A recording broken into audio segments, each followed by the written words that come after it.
Xin chào tất cả các bạn đã quay trở lại với Thế giới Slam. Hôm nay thì mình đã có một cái background mới rồi, tại vì mình không có quay ở trên phòng mình nữa.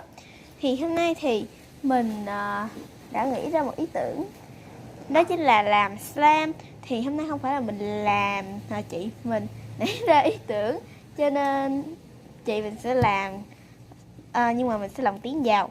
Thì các bạn hãy bắt đầu xem chị sẽ làm ra một cái slam như thế nào. Thì hôm nay chị đã muốn làm một cái basic slam, và basic slam này thì chị ấy có xem trên Unicorn Slam thì đã thấy cái basic slam này rất là đẹp, cho nên muốn làm thử làm giống thôi. Thì hôm nay mình sẽ quay cho chị ấy và làm tiếng lương, thì nhưng mà chị ấy sẽ là người làm luôn nha. Bây giờ chúng ta sẽ bắt đầu luôn thôi.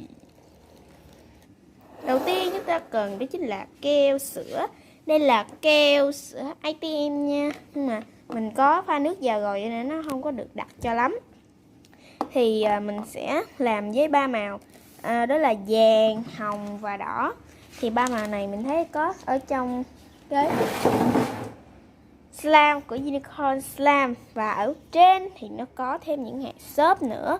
Và mình sẽ sử dụng xốp màu xanh như thế này, xốp bự. Còn thêm một cái nữa đó là xốp mini màu trắng. Và mình còn sử dụng thêm cơm và mình sẽ sử dụng thêm kim tuyến màu đỏ nữa. Và đó là hết nguyên liệu của chúng ta rồi. Quên, còn chất làm đông nữa. Thì bây giờ chúng ta sẽ bắt đầu làm luôn nha. Bây giờ mình sẽ bắt đầu cho màu vào. Đầu tiên sẽ cho màu cam, màu vàng trước rồi các bạn. Và tiếp theo là một giọt màu đỏ, nó sẽ ra một màu cam nha. Giờ chúng ta sẽ quậy đều lên thì nó sẽ có được một màu cam rất là tươi tắn và đẹp đẽ. Cái này các bạn phải pha ra nha, tại vì màu thực phẩm nó không có màu cam. Thấy chưa, nó ra được màu cam giống như mật ong các bạn ơi, nó rất là giống mật ong đúng không?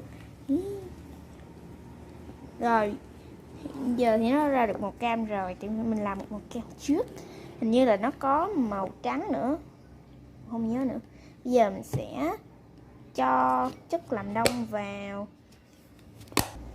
Mình sẽ cho ít thôi, cho mình sẽ cho từ từ.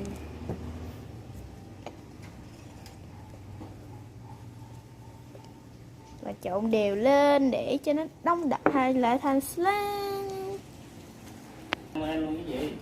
Ta-da!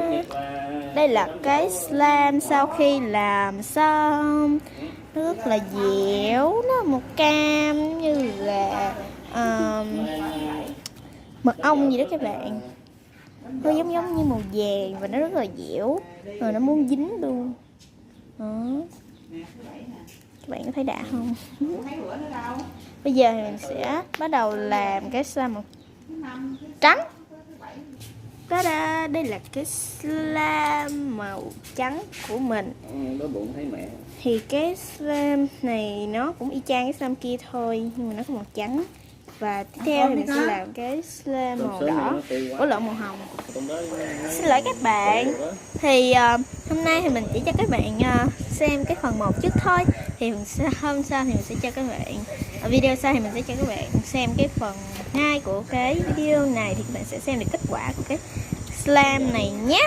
Và cảm ơn các bạn đã theo dõi video này nha. Nếu các bạn thích cái video này hãy cho mình một like và nhớ nút subscribe để cho thành viên của Thế giới Slam nha. Quan trọng hơn nữa, các bạn nhấn vào trong cái chuông nhận thông báo khi mình ra video mới nha. Bye và hẹn gặp lại các bạn ở những video tiếp theo. Bye bye.